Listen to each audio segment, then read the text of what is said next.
이번에는요. 여든이 넘는 나이에도 왕성하게 활동 중인 해방둥이 배우 바로 선우용녀 씨 이야기입니다. 선우용녀 씨가 SNS를 통해서요. 과거에 어떤 순간을 겪은 뒤에 본인이 한순간에 각성을 했다 이런 사실을 공개했습니다. 왜냐하면 내가 이쪽에 내경색이 왔었잖아. 그래서 이쪽에다 잠깐만 힘을 실은 거야. 그러니까 본인이 노력해야 돼. 가만히 들어놓아 계시면은 빨리 가시는 거지 뭐. 그러니까요. 제주도로 여행을 가던 중이었는데 9년 전에 뇌경색으로 투병을 했었고 이후 마음가짐이 이 삶을 좀 즐기는 방향으로 많이 달라졌다 이렇게 선우용녀 씨가 고백을 한 겁니다. 뇌경색은요. 전조 증상을 좀 잘 알아차리는 게 무엇보다 중요한 질환이라고 하는데 그러면 어떻게 감지를 했을까요? 얘기를 나누는데 동문서답 같이 얘기를 하시는 거예요. 딴 얘기를 하시는 거예요. 저는 느낌이 좀 쎄했어. 아니었어요. 이거는 예전 선생님이 아니신 거예요. 그리고 명확하게 갈수록 시간이 갈수록 명확하게 더 느려지시고 명확하게 더 어눌해지시고 저 어떻게 된 거지? 어떻게 된 거지? 하면서 스텝했잖아. 다행히 건강 프로그램이니까 의사 선생님들 한 서너 분이 계시잖아요. 그래서 제가 용녀쌤 조금 이상하신 것 같은데 한번 좀 봐주시면 안 될까요? 했는데 너무 그때 다행이다. 기억나세요? 그래서 선생님께서 손 들어보세요. 뭐 근데 이렇게 내려가고 이렇게 얘기 안 그래 올라가. 지금 병원에 가셔야 되겠습니다. 이렇게 얘기를 하신 거. 너무 천만다행이었다. 그때 안 가셨으면 아마 그게 마지막 큰일 났어. 타임이었었어요. 그러니까 천만다행이었다는 거예요. 주변에 저렇게 저걸 알아차려줄 사람이 있었다는 게 기적인 건데 그런데요. 지금은 저렇게 영상에서 나오는데요. 선우용 선생님 저렇게 서서 팔굽혀펴기 비슷한 동작도 하시고요. 사실 뭐 요새 이런 얘기들도 있어요. 여든이 뭐 예전 여든은 아니다 이런 얘기들도 있지만 처음에 병이 왔었을 때 이게 한 손을 이렇게 올리는 것조차도 좀 어려우셨다는 거잖아요. 네, 그렇습니다. 선우용녀 씨가 아까 그 말씀을 하셨습니다. 내가 이쪽에 뇌경색이 왔잖아. 그래서 이쪽이 안 움직여. 이렇게 말씀하셨는데 그게 바로 뇌경색의 어떤 증상입니다. 대충무시 중응후군이라고 해서 한쪽, 그러니까 한쪽 뇌에 그런 이 혈관이 지금 막혀 있는 겁니다. 그래서 혈관이 그러니까 이 피가 공급이 되지 않는 상태가 되면 그 반대편이 마비가 되는 거예요. 그래서 한쪽이 안 올려진다. 김경란 아나운서가 아주 기가 막혔습니다. 이렇게 손 들어보세요 그러는데 한 손이 내려가잖아요. 그러니까 이쪽 한 반쪽이 안 움직이는 것. 이런 증상을 알아차리고 김경란 아나운서가 바로 병원을 갑시다라고 한 것이고 지금 선우용녀 씨가 계속 운동을 하는 건 한쪽이 안 움직일까? 그때 어떤 기억을 되살리면서 미리미리 예방을 하고 계시다라고 생각이 듭니다. 그렇군요. 그런데 이번에는 또 선우용 선생님이 지금 영상 나오는데 저게 한라산에 있는 천왕사라고 합니다. 천왕사를 찾으셔서 영상을 보면은 뭐 절도 하시는 모습 저렇게 보실 수 있는데 뭐 전혀 어떻게 보면 연세가 안 느껴지시기도 하고요. 저보다 오히려 잘하시는 것 같기도 한데 굉장히 그럼 지금 나으신 건가요? 네, 다 나으셨고요. 지금 영상에서 나오듯이 그 뇌경색에 걸리셨을 당시에는 절을 하기가 어려웠다고 해요. 그래서 지금 절을 할 수 있어서 너무 감사하다 하면서 천왕사에서 이제 절하는 모습을 보실 수가 있습니다. 이따가 스님도 만났는데 스님도 계속 몸 움직이라고 이렇게 가르쳐 주시기도 하시더라고요. 다 낫긴 나으셨는데 지금 선우용녀 씨도 혹시나 치매가 올까 봐 후유증으로 그걸 고민하신대요. 그래서 가령 우리가 어디 가서 화장실 가려고 차를 주차해 놓으면 어느 장소인지 기억이 안 나더라 이런 얘기를 하시면서 보통 우리가 사진을 찍어 놓잖아요. 주차 장소를. 그걸 안 하신다고 해요. 오히려 사진학에 의존을 하게 될까 봐 대사를 외우듯이 내가 어느 장소에 주차를 해놨지라는 기억을 계속하면서 뇌 운동을 굉장히 열심히 하신다고 합니다. 그렇군요. 근데 사실 연세가 좀 드시기 시작하면은 말씀이 좀 어눌해지시는 분들도 꽤 계시는데 근데 그거를 어느 정도 이렇게 관찰하는 거라고 해야 될까요? 근데 평소에 관찰 정도로는 이거 알아차리기 어려울 것 같은데 혹시 허주연 변호사는 지금 부모님이랑 같이 살고 계시는 건가요? 저는 부모님이랑 따로 사는데 네. 제가 혼자거든요. 그러다 보니까 사실 부모님 두 분 다 연세가 비슷하게 나이가 드셨기 때문에 서로가 서로를 눈치를 채지 못할까 봐. 네. 그래서 그럴 때는 조금 한 살이라도 젊은 어린 제가 부모님 옆에서 보면서 수시로 건강 체크를 해드리면 좋은데 그렇지 못한 상황이어서 네. 저는 연락을 자주 드려요. 그래서 그렇군요. 전화 통화로 혹시나 말이 어눌하지는 않은지 이런 것들을 체크할 수 있으니까 네. 좀 자주 안부 연락을 드리는 편인데 사실 뇌졸중이 정말 무서운 게 뭐냐면 누구나 전조 증상 없이 갑작스럽게 올 수 있는데 이게 골든타임이 4시간 반에서 6시간이라는 거예요. 그래요? 이 4시간 반에서 6시간 안에 응급처치를 받거나 적절한 치료를 받지 않으면 이게 비가역적인 손상, 그러니까 돌이킬 수 없는 마비 증상이라든가 심하면 생명의 위협까지 가는 그런 상황까지 너무나 빨리 진행이 되기 때문에 지금 선우영녀 씨 사례에서 보신 것처럼 그 전조 증상을 눈치채는 게 중요한데 화면 보시는 것처럼 자가진단 방법이 있습니다. 예. 페스트를 기억해 주시면 좋을 것 같은데요. 네. F는 페이스예요. 그러니까 얼굴이 균형이 안 맞거나 웃어보라고 했을 때 한쪽을 못 쓴다거나 눈이 자꾸 감긴다거나 이런 경련이 온다거나 이런 증상을 보셔야 되고 네. A는 뭐냐면은 팔을 못 들어올립니다. 그러니까 한쪽에 뭔가 문제가 생기는 거예요.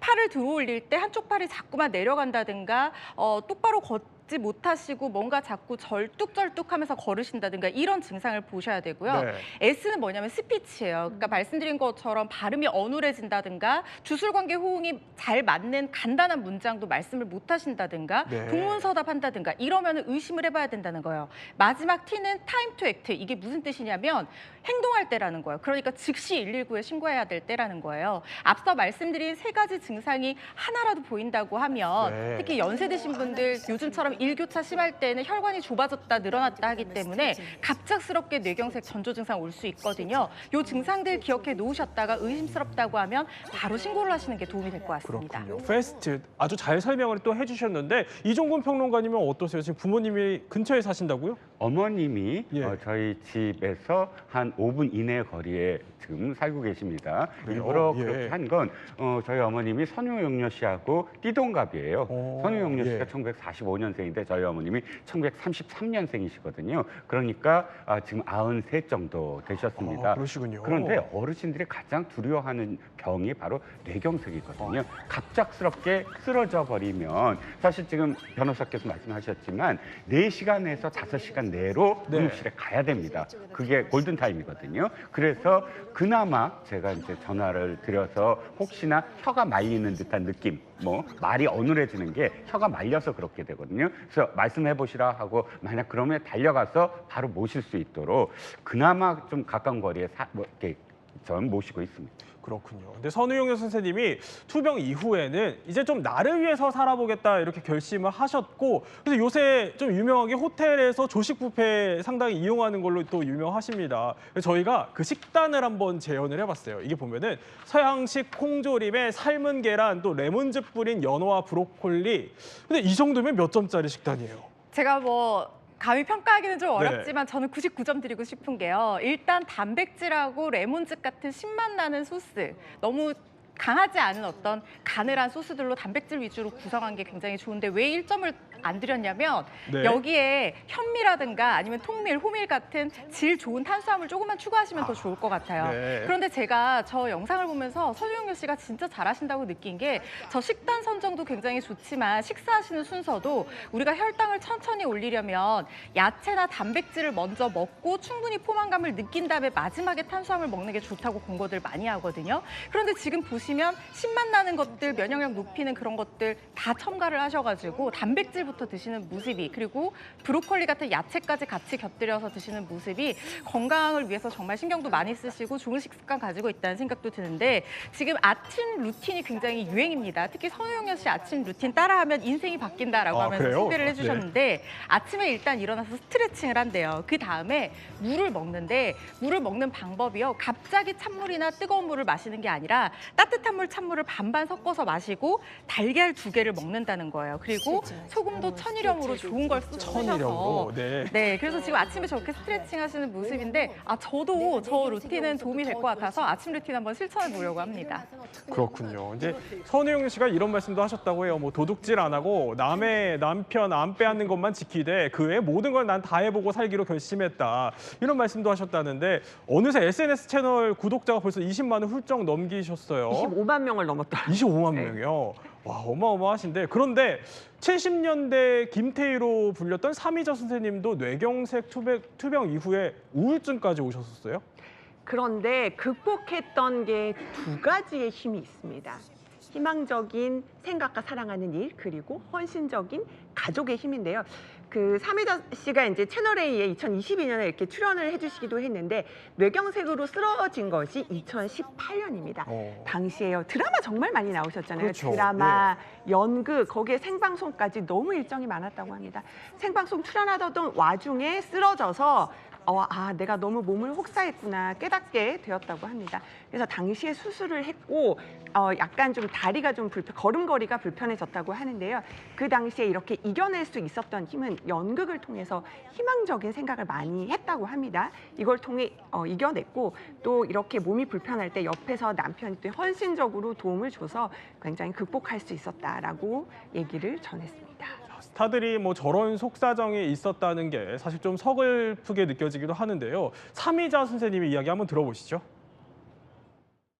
사람이 나는 죽을 거야 하고 이렇게 쓰러지는 것보다는 그래도 나는 살 거야 하고 그런 희망을 갖고 사는 게 나 몸에 굉장히 플러스를 주는 것 같아요. 우리 남편이 뭐라 그랬냐면은 나는 당신 발로 걸어서 화장실에 가는 것만 봐도 소원이 없겠다고. 그럼 나는 저 사람을 위해서라면 그렇게 해야 돼. 오늘은 2발짝, 내일은 5발짝 이래갖고 가게 됐어. 다음은요. 저희 이야기더를 또 찾아주셨던 또 다른 왕년의 스타가 있습니다. 그분의 따님이요. 채널A 금쪽 상담소를 찾았습니다. 악몽을 많이 꿔요. 항상 똑같은 악몽인데 제가 TV를 틀었는데 뉴스가 나오는데 이용식 사망 이렇게 뉴스가 나와요. 꿈에서 깨어나면 막 울고 있어요, 제가. 그래서 벌떡 일어나서 안방에 가서 아빠 숨 쉬는 거 확인하고 다시 돌아와서 자고 그래요.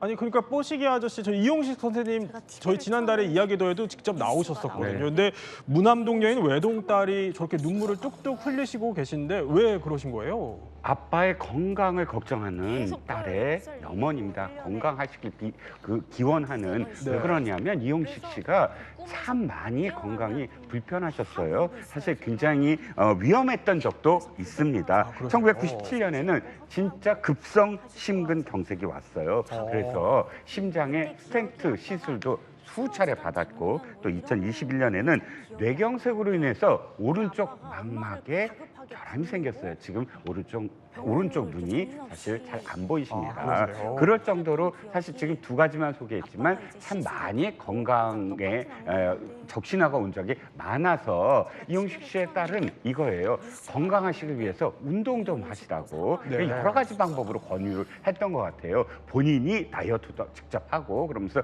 여러 운동도 권했는데 이용식 씨가 그걸 너무 잔소리로 이렇게 받아들인 것. 네. 그래서 부녀 간의 이런 갈등까지 야기된 어떤 상황이고 그래서 금쪽 상담소의 오은영 박사가 양쪽 얘기를 들어보고 물론 이용식 씨의 어떤 건강 문제에 문제가 있다라고 받아들이셨지만 그것도 그렇지만 딸이 또 너무 아빠의 건강을 챙기다 보니까 이게 이용식 씨에 맞지 아니한 운동을 또 권유하는 게 아니냐라고 네. 하면서 솔루션을 제시했는데 구체적인 내용은 다시 보기를 통해서 보시면 될 것 같습니다. 네. 사실 4년 전에 그러니까 뇌경색 때문에 좀 눈이 상하셨다고 한 거예요. 따님 걱정이 얼마나 크셨을까 싶은데 사실 저희 프로그램에 나오셨을 때만 해도 저는 저렇게 투병 생활을 겪고 저희가 직접 저희 만나 뵈셨을 때 찍었던 영상인데 투병 생활을 하셨는지 전혀 몰랐거든요. 근데 요새는 최근에 또 다른 기쁜 소식이 있으시다면서요? 네, 뽀시기가 뽀시기 할아버지가 됐다고 합니다. 이용식 씨 73살인데 네.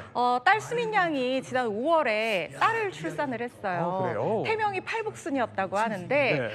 정말 원래도 이용식 씨가 딸바보로 정말 유명했거든요. 그래서 원혁 씨 내 예쁜 딸 시집 못 보낸다. 나는 손잡고 결혼식장 못 들어갈 것 같다라고 하면서 결혼을 반대하는 걸로도 굉장히 유명했거든요. 근데 두 사람 결국에는 결혼을 했잖아요. 그런데 두 사람을 반반씩 닮은 예쁜 손녀를 지금 품에 안으신 겁니다. 그런데 이용식 씨 꿈이 뭐냐면요. 네. 손녀가 운동회 할 때 그때 손녀 잡고 달리는 게 꿈이라고 하거든요. 그래서 이 손녀를 맞이하기 전에 무려 20kg을 감량하셨다는 거예요. 그래요? 그러니까 이제 손녀 재롱 보면서 더 네. 오래오래 건강하게 사셔야 되니까요. 건강관리 잘 하시면서 손녀 운동회 때 같이 뛰는 모습도 저희가 방송하면 너무 좋을 것 네, 같습니다. 건강 관리 잘 하셔서 부디 우리 오래오래 우리 곁에서 또 재밌는 웃음 많이 주셨으면 좋겠습니다.